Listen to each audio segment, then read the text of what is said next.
uma melhor concentração. Senhor, amado Mestre, que tanto nos contribui no nosso dia a dia, nos protege, nos ilumina. Senhor, te pedimos luz para esta casa, para a palestrante, a fim de que ela, bem intuída, sintonizada com os espíritos bons e amigos, possa, Senhor, falar aos nossos corações, despertando nosso desejo ardente e verdadeiro de se melhorar. Senhor, nos tira este ego, este orgulho, ajuda-nos a caminhar em direção a uma humildade que ainda não temos. Senhor, muito obrigado por estarmos aqui reunidos em Teu nome. Que assim seja.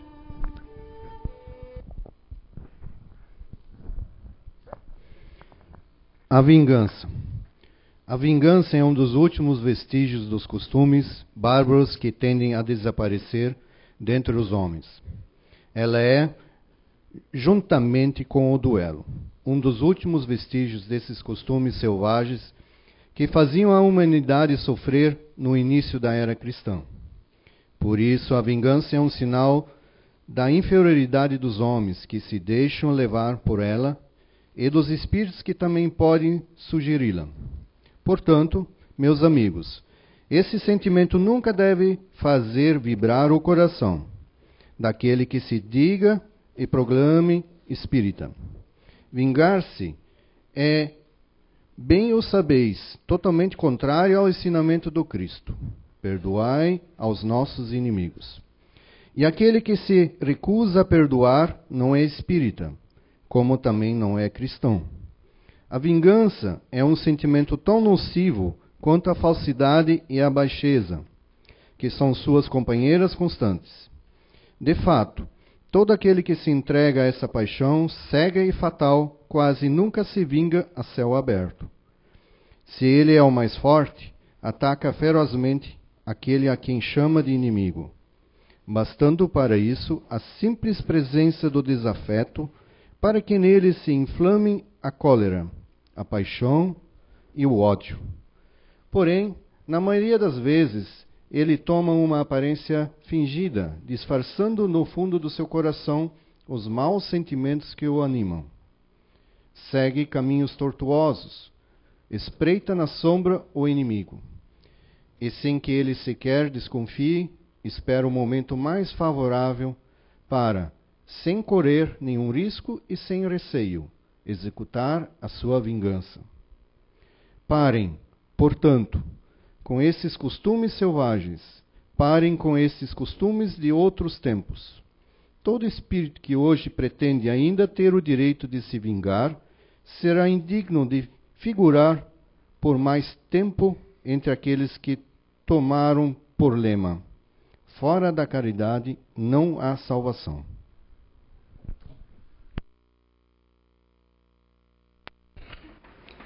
Boa noite a todos, boa noite aos presentes, boa noite aos que nos assistem pela internet. Bom, o nosso tema de hoje, a vingança e o desgaste espiritual.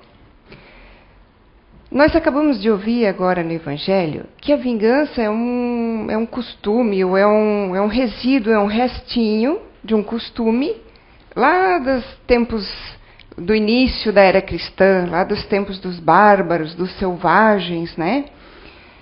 Na época que duelar era normal, porque a gente ia defender a honra. Então, a vingança, a maneira de se vingar, era, entre aspas, né? Para o entendimento daquela época, era normal fazer o duelo. Duelar para salvar a honra manchada, né? Se a gente pensar bem, eu diria que está mais para orgulho ferido, né? Se a gente parar e analisar. Então, como vingança é um sentimento, é uma sensação que é lá dos tempos, há mais de 2000 anos atrás, e nós estamos agora, no século XXI, já bem mais evoluídos, Então a gente pode dizer que vingança é um sentimento que não existe mais, certo? Errado. Nós, na verdade, a humanidade, na verdade, evoluiu muito intelectualmente. Mas moralmente nós estamos ainda a passinhos de tartarugas.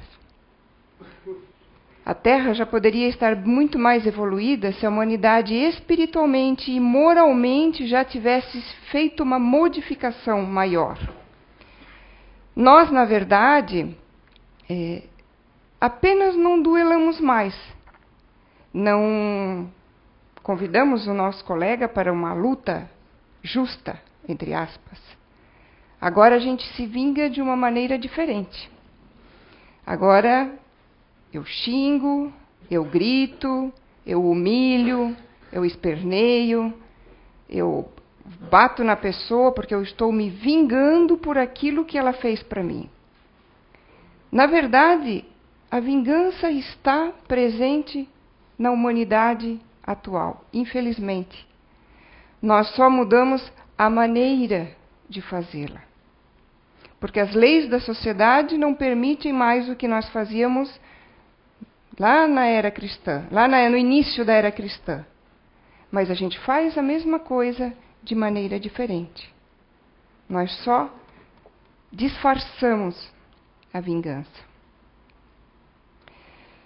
Como é que nós fazemos agora? A gente escutou ali na leitura do Lothar. Quando é o mais forte, precipita-se como uma fera sobre o que considera seu inimigo, pois basta vê-lo para que se inflamem a sua paixão, a sua cólera e o seu ódio. Então, se eu me considero, ou eu estou no momento em que eu sou o mais forte, por que no momento que eu sou o mais forte? Hoje eu posso achar que eu sou o mais forte porque eu sou o pai. Eu sou o pai, eu sou a mãe. E eu posso fazer e desfazer o que eu quiser com o meu filho. Mas não esqueçam que um dia esse filho será adulto. E eu posso estar numa situação debilitada, espiritualmente, fisicamente, e eu posso precisar desses filhos. E aí as coisas se invertem. Eu não sou o mais forte agora. Eu posso ser o mais forte momentaneamente porque eu sou chefe. Eu mando, desmando. Eu posso ser forte momentaneamente porque eu sou o homem da casa, sou eu que estou trazendo dinheiro para dentro, estou sustentando a família. Ou a mulher da casa hoje em dia também sustenta e trabalha. Só não podemos nos esquecer que tudo é momentâneo, que o mundo gira e que tudo aquilo que nós estamos fazendo pode voltar. Então, hoje, quando eu acredito que eu sou o mais forte, eu me vingo. A gente até acha que não, mas vamos pensar bem. Uma discussão no trânsito, por que ela acontece? Porque eu quero me vingar da pessoa que fez alguma coisa que eu acho que fez errado. Eu acho, porque muitas vezes não somos nós que estamos certos. Por que é que nós queremos nos vingar? Porque nós queremos mostrar que estamos certos. Porque nós queremos combater uma injustiça. Porque eu fui injustiçado. Fizeram alguma coisa errada comigo. Tiraram a minha função. Meu pai brigou comigo. Meu esposo não deixou tal coisa. Isso é uma injustiça e eu vou me vingar. Mas se a gente só quer justiça, por que é tão diferente entre todo mundo, então? E aí eu fui pesquisar um pouquinho sobre justiça. E nós vamos dar um pulinho no Livro dos Espíritos, na questão 873. Kardec faz a seguinte pergunta: o sentimento de justiça está na natureza ou resulta de ideias adquiridas? E recebe como resposta: tanto está na natureza que vos revoltais ao pensamento de uma injustiça. É um pedacinho só da resposta. E na pergunta seguinte, 874. Se a justiça, então, é uma lei natural, como ocorre que os homens a entendem de maneira tão diferente e que um ache justo aquilo que o outro considera injusto? E a resposta é que frequentemente aí misturam paixões que alteram esse sentimento, como a maioria dos sentimentos naturais, e fazem ver as coisas sobre um falso ponto de vista. Qual é o meu ponto de vista? O meu ponto de vista sobre as determinadas situações é a minha verdade. Mas quem disse que a minha verdade é a correta, é a verdade verdadeira? A minha verdade é uma, a verdade do André é outra. E a verdade do Pai Maior pode ser totalmente diferente do que eu penso e do que o André pensa. Porque a minha verdade, hoje, ela é aquela, baseada em tudo que eu aprendi, em todos os meus ensinamentos, na cultura que eu tenho, na educação que eu tive, no intelecto que eu desenvolvi, na moral que eu tenho até hoje e na espiritualidade que eu tenho até hoje. Se daqui a 3 meses eu aprender várias outras coisas, mudar meu pensamento sobre determinadas coisas que eu considerava corretas e concretas, a minha verdade vai passar a ser outra.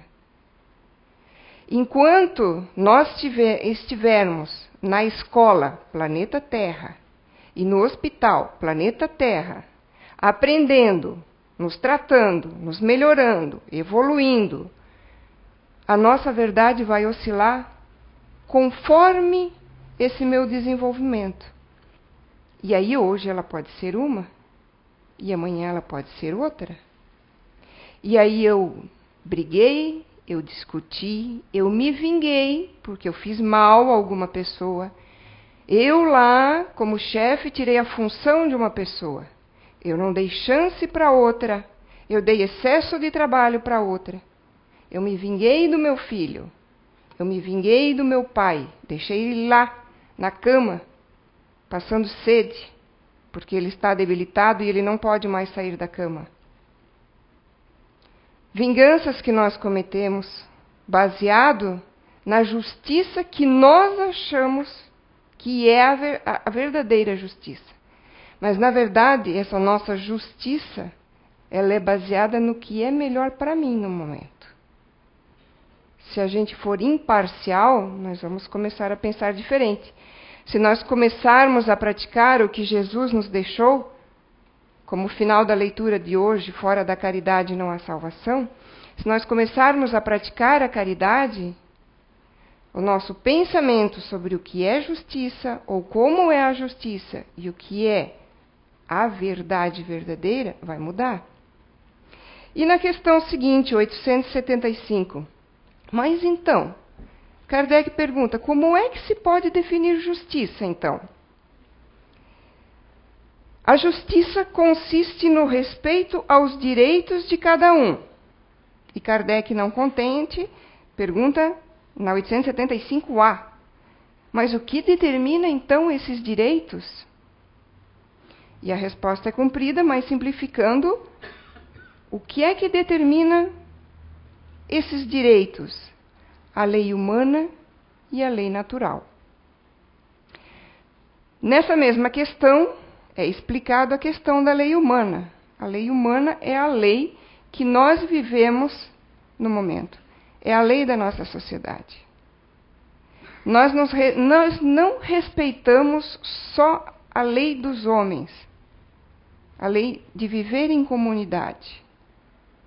Basta a gente pensar, como é que eu sou no trânsito? Como é que eu me comporto? Como é que eu me comporto com os meus vizinhos? Eu respeito a hora do silêncio? Ou é a minha música na altura que eu quero e na hora que eu quero?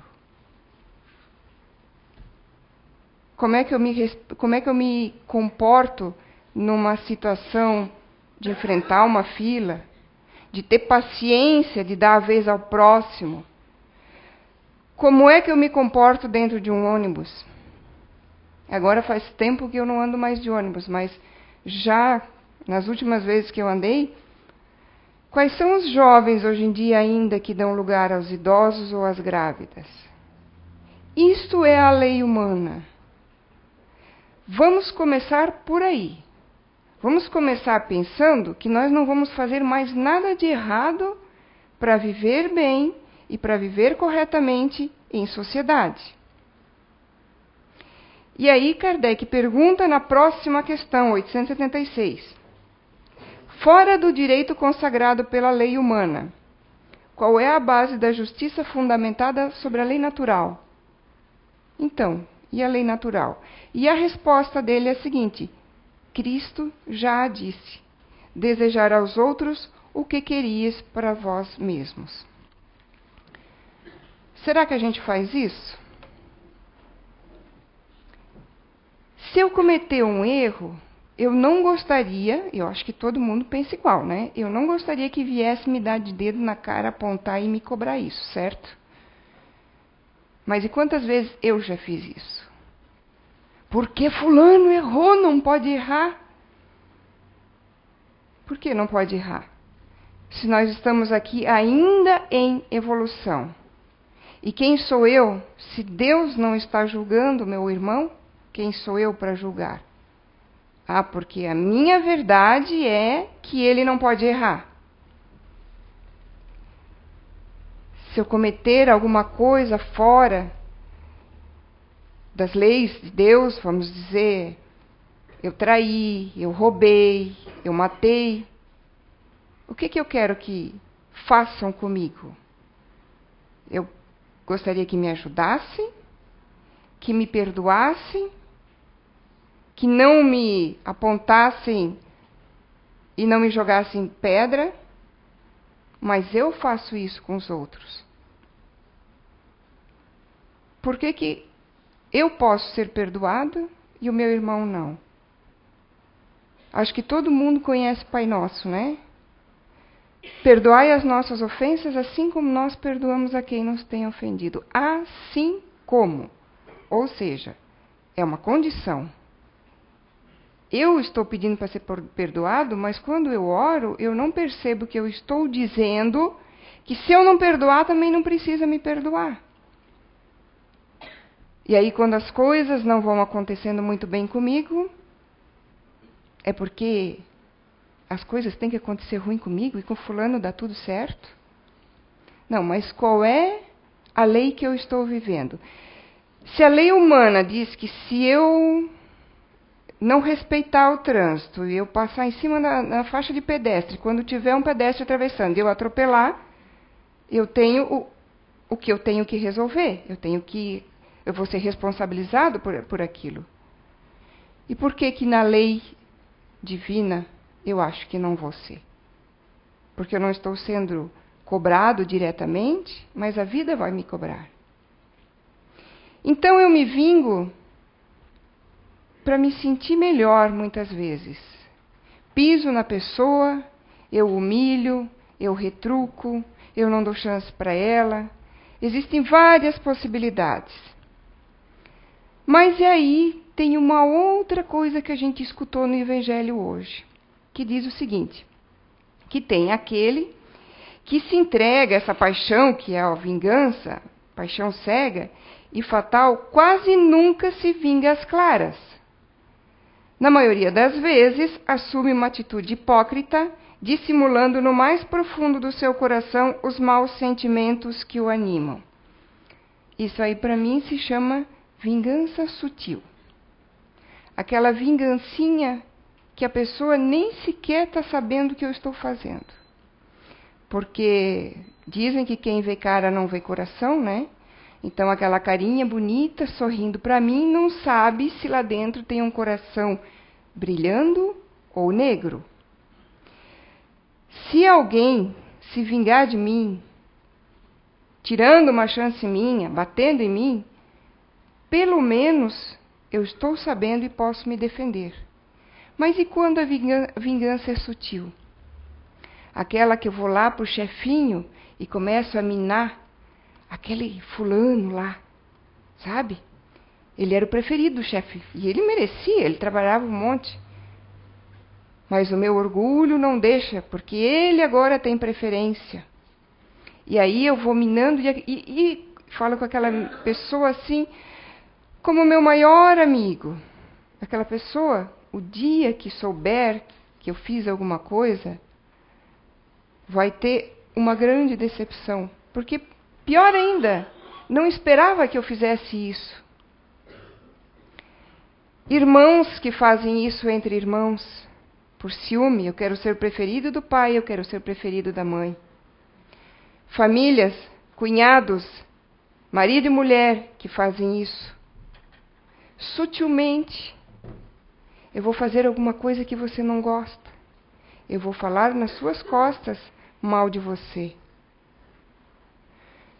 Pelo menos feliz daquele que fala na cara. Também nós temos que ter bom senso de saber que, será que eu devo falar? Será que não fui eu que errei? Porque nem 8 e nem 800. Eu sou daquela que fala tudo. Eu pensei, eu falo. Mas é caridade também calar? Aquela pessoa está preparada para ouvir o que você está querendo dizer? Será que ela precisa ouvir o que você tem para dizer? Ou o que você vai dizer que você acha que está certo é alguma coisa que só vai te beneficiar e te fazer bem? Mas também, se eu não tenho alguma coisa contra uma pessoa, por que não conversar com ela? Não, mas eu não gosto dela. Vamos pensar, por que eu não gosto dela? Às vezes eu não gosto dela porque eu acho ela mais inteligente do que eu. E aí eu falo pelas costas e começo a minar essa pessoa.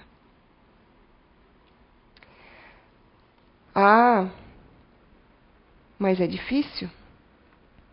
Só que existem algumas emoções que nós temos que trabalhar e que a gente vai trabalhar ao longo do tempo. Vão acontecer situações que vão nos deixar com mágoa, que vão nos deixar com rancor.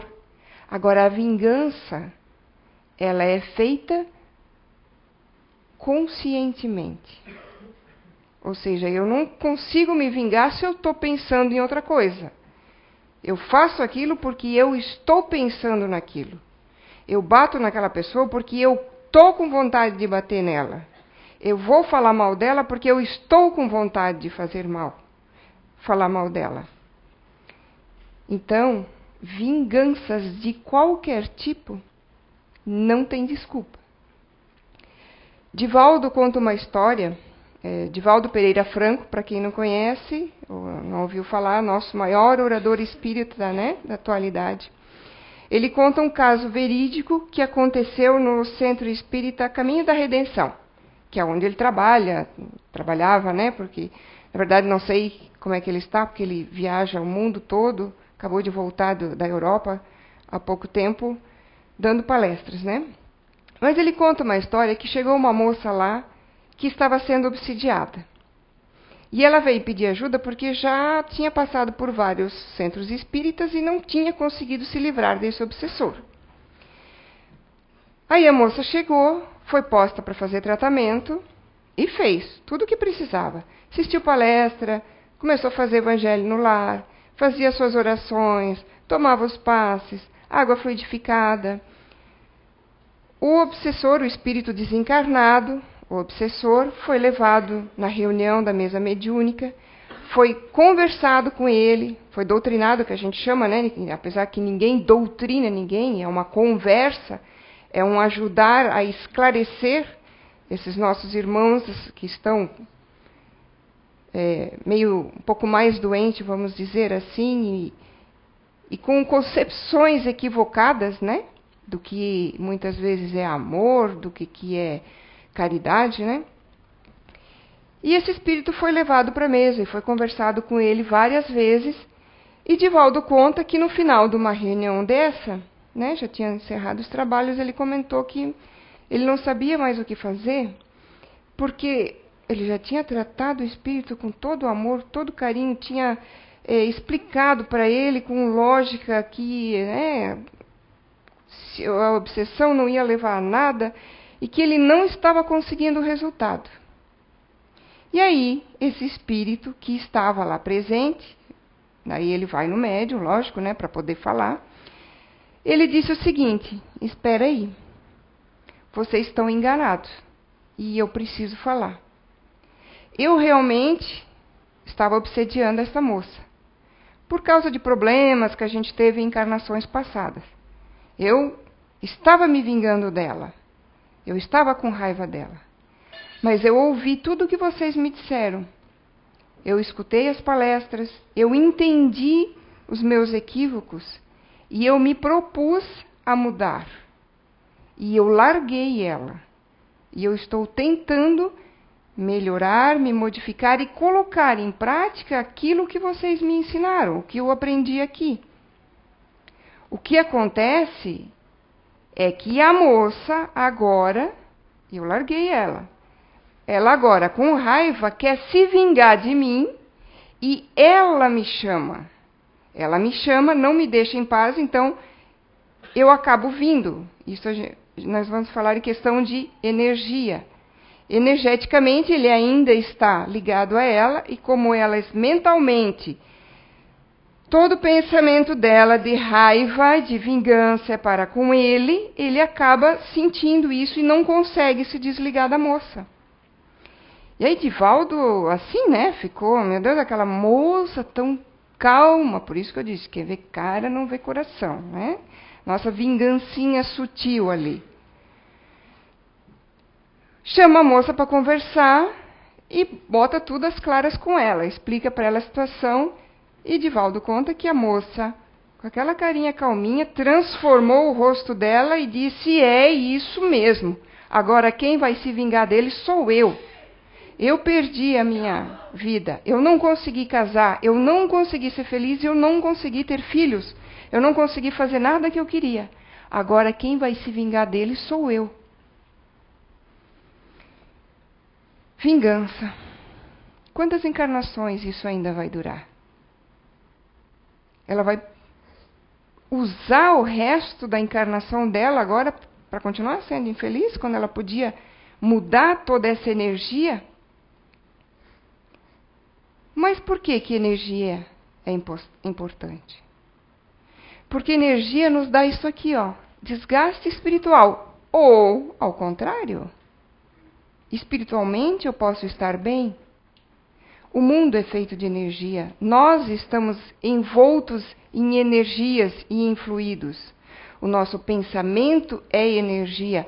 Tanto é que a gente sabe que, principalmente, quanto mais a pessoa tiver um magnetismo, se eu desejar o mal para alguém e aquela pessoa estiver desamparada espiritualmente, por exemplo, ela não faz oração, não se prepara energeticamente, ela está com o campo dela ou todo aberto ou desprotegido, pode chegar e pode prejudicar a pessoa mesmo. Quem já não conheceu alguém que chegou na sua casa e disse, ai, que plantinha tão linda? No dia seguinte, cadê a plantinha? Murchou. Na verdade, ela até achou bonita a plantinha, mas é uma invejinha ali de que eu também queria ter uma plantinha assim bonita. Mas não, se eu tiver uma energia positiva e eu adorar essa plantinha e quero mais é que essa planta fique boa porque eu gosto das pessoas dessa casa e eu quero que essa casa esteja bem, amanhã ela vai estar melhor ainda. Todos os nossos pensamentos, todas as nossas atitudes e todas as nossas ações, tudo que nós fizermos envolve energia. Se essa energia for positiva, eu vou estar bem. Se for negativa, eu vou estar mal. Quem já fez o curso da casa, ou quem já está há mais tempo, já ouviu falar na palavra perispírito. Nós temos o nosso espírito e nós temos o nosso corpo físico. Como o nosso espírito é muito sutil e o nosso corpo físico é muito pesado, os dois não conseguiriam se unir. Para que haja essa união, existe no meio o perispírito, que é um molde igualzinho do nosso corpo físico com os mesmos órgãos. Na concepção, célula do perispírito se conecta com célula do corpo físico. O perispírito ele é mais sutil que o nosso corpo físico, mas ele é mais pesado ainda que o espírito. Então ele faz o meio de campo ali. Por que eu estou falando isso? Porque eu vou me vingando. Eu tenho energia negativa. Isso vai dando alguma coisa no meu corpo físico. Eu estou sempre com raiva daquele fulano. Daqui a pouco eu estou com uma gastrite. E daqui a pouco ela virou úlcera. E eu não sei porquê. Mas eu mesma estou me fazendo mal. E as nossas doenças, quando elas podem ser muito fixadas, por exemplo, no nosso perispírito também, são as situações em que eu tenho uma doença agora e na vida seguinte eu tenho ela de novo. Por quê? Mas o meu corpo físico ficou lá na encarnação passada, ficou lá, apodreceu na terra, e a minha doença, o meu câncer ficou lá também. Certo, mas você prejudicou também as suas células perispirituais. No livro Nos Domínios da Mediunidade, psicografado por Chico Xavier e pelo espírito de André Luiz diz o seguinte: assim como o corpo físico pode ingerir alimentos venenosos que lhe intoxicam os tecidos, também o organismo perispiritual absorve elementos que lhe degradam, com reflexos sobre as células materiais. Tudo que eu estou fazendo de bom e de ruim não vai só afetar meu corpo físico. Vai afetar também meu corpo perispiritual. E dependendo do que porque o nosso espírito ele não morre, nosso espírito ele fica. E ele vai ser moldado de novo ao próximo corpo na próxima encarnação. Então, tudo que eu fizer de bom e de ruim, eu estou afetando não só o meu corpo físico, mas o meu perispírito. Pensamentos nossos. Tudo bem. Eu não vou fazer nada contra determinada pessoa, mas que eu estou com raiva dela ainda, eu estou. E o amor ao próximo? Ah, mas fulano fez uma coisa muito grave. Vamos dizer que ele é um assassino. Eu não consigo perdoar. Você não consegue perdoar? Mas esqueça ele, então. Esqueça e vá viver a sua vida. Só isso você já fez uma desconexão com essa energia negativa. Mude os seus pensamentos. Essa questão energética ela é tão importante que muitas vezes a gente chega na casa de alguém e a gente se sente mal, né? Preciso ir embora porque hoje eu estou passando mal. A energia pode ser tão negativa que nós não conseguimos combatê-la. E aí o que é nos ensinado e a gente aprendeu nesta casa? Oração. Claro, se eu fizer uma oração, eu vou lá na casa de fulano, fulano é barra pesada, eu vou fazer uma oração e vou lá. Não. É o meu dia a dia. Eu faço oração sempre e as minhas atitudes e os meus pensamentos, como é que eles são? Eu posso estar com a carinha mais feliz do mundo, mas eu posso estar enormemente desgastada espiritualmente, por causa daquilo que eu venho pensando, que eu venho fazendo, das companhias que eu estou. Ah, Kátia, mas eu faço tudo. Eu tenho seguido. Eu faço evangelho em casa, eu faço minhas orações toda noite, eu frequento ali, pode ser o centro espírita, escuto uma palestra, tomo passe. E aí eu vou lá na casa de fulano, mas não tem jeito. Lá no fulano ou lá no meu trabalho, não tenho o que fazer. A energia é muito pesada. Existem algumas coisas, por exemplo, eu vou para o trabalho e tem 5 pessoas com energia pesada. Vai ser uma carga pesada para mim. Mas o que eu posso fazer? Eu posso fazer uma oração? Eu aprendi aqui na casa que a gente deve chegar mais cedo no trabalho e lá no seu localzinho de trabalho fazer uma oração, pedindo pelo menos uma proteção, você fique mais protegido. Não é horas de oração. Baixa a cabeça, posta a mão na testa, faça uma oração de coração. Não deu, já tem muita gente, vá no banheiro, faça oração no banheiro. José Fernando sempre fala isso para nós, nosso médium Zé Araújo, né? E ele sempre diz que a gente deve pagar para ver. E um dia ele disse, eu fico muito feliz com isso, viu, Fernando? Que dos agregados do Zé, nós aqui na casa somos todos agregados dele, eu sou uma das pessoas que pago para ver o que ele diz. E realmente eu faço isso. Uma das coisas que eu aprendi com ele já há anos atrás, e que eu fiz, e que eu posso dizer para vocês que dá certo, é isso. Faça uma oração no seu ambiente de trabalho. Existem situações que a gente não tem como pedir demissão, não tem como pedir transferência, não tem como sair. Então, faça oração. Vou contar uma história para vocês.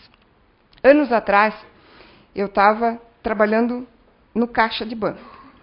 Todo mundo já se apavorou, né? Falou em banco, falou em caixa, já pensou em fila, já pensou naquele estresse todo que tem, né? A gente ia ter, eu já estava fazendo, o Fernando já tinha falado, e eu já estava fazendo todos os dias a minha oração, até porque o ambiente realmente estava bem carregado.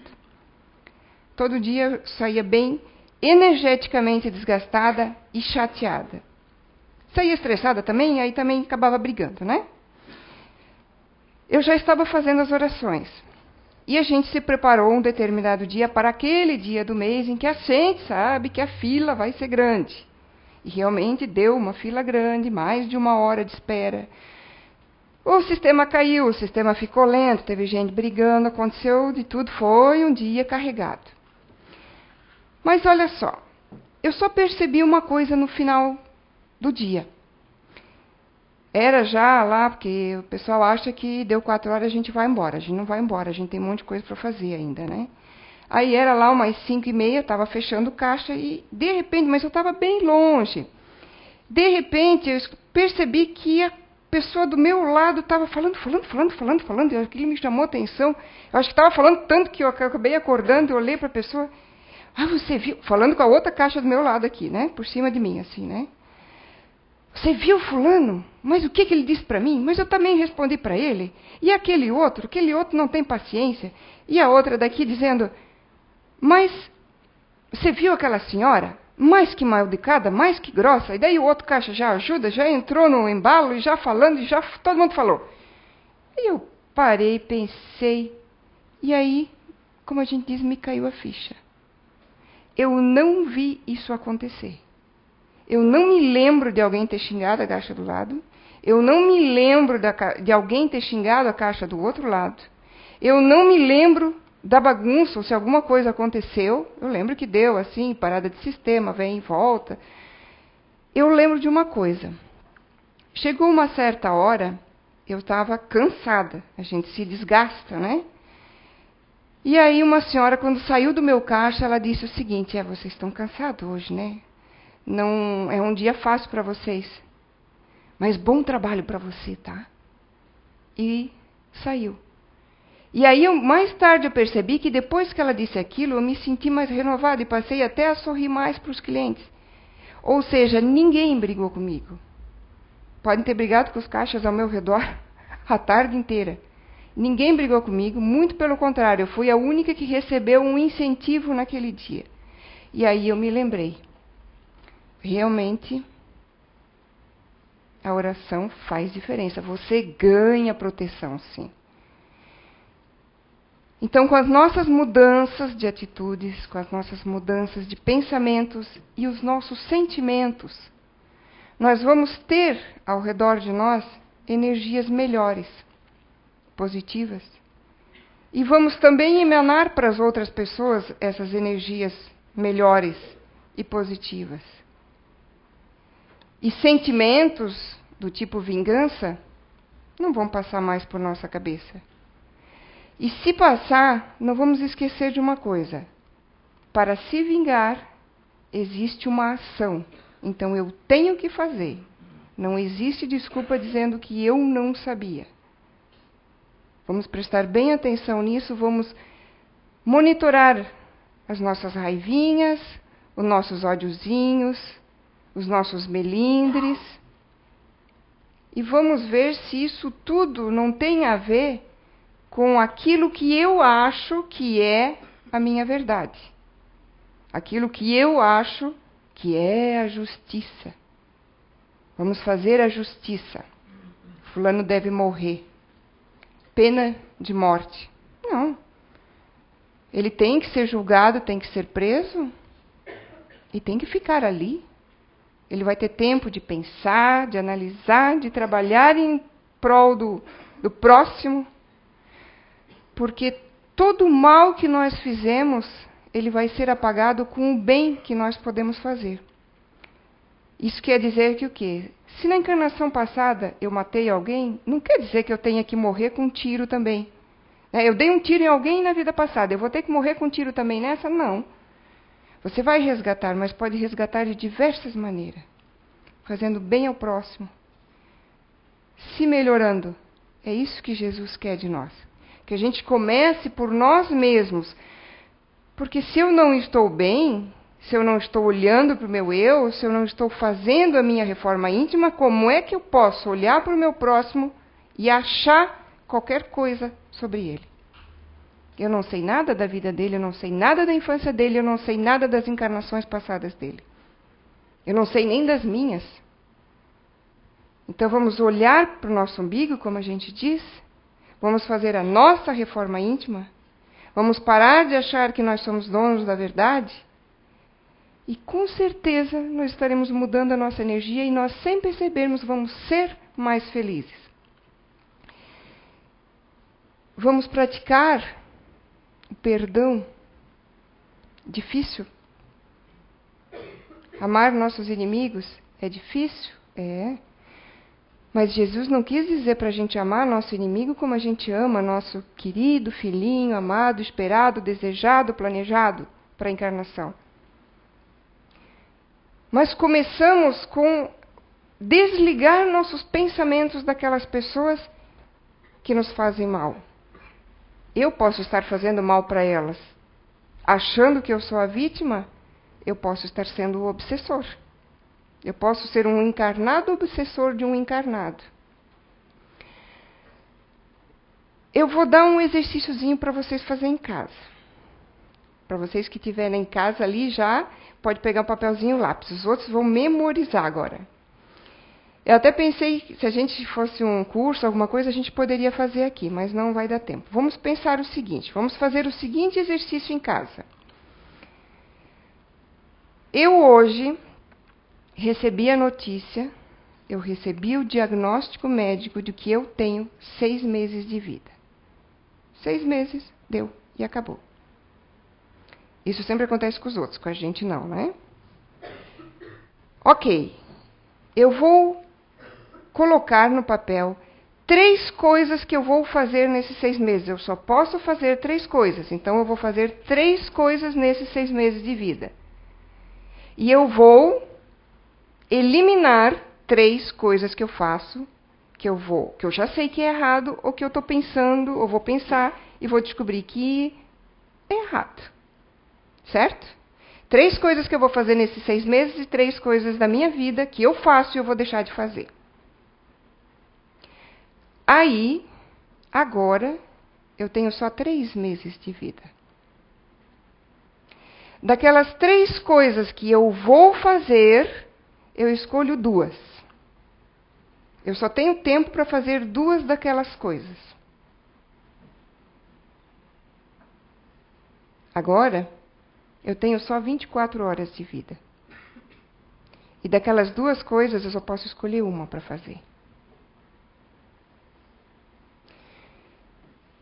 Se a gente fosse fazer isso aqui, recolher os papéis e compilar, eu garanto para vocês que a maioria das respostas seriam pedir perdão para as pessoas, amigos, família, ou passar mais tempos com meus familiares, abraçar minha família, beijar minha família e pedir perdão. Aí eu pergunto para vocês, e eu gostaria de que vocês levassem essa pergunta com vocês. Eu preciso passar por uma situação deste tipo? Um dia chegar e alguém me dizer que você tem 24 horas de vida para praticar o amor e o perdão? Por que a gente não pode começar agora? Obrigada. Boa semana a todos.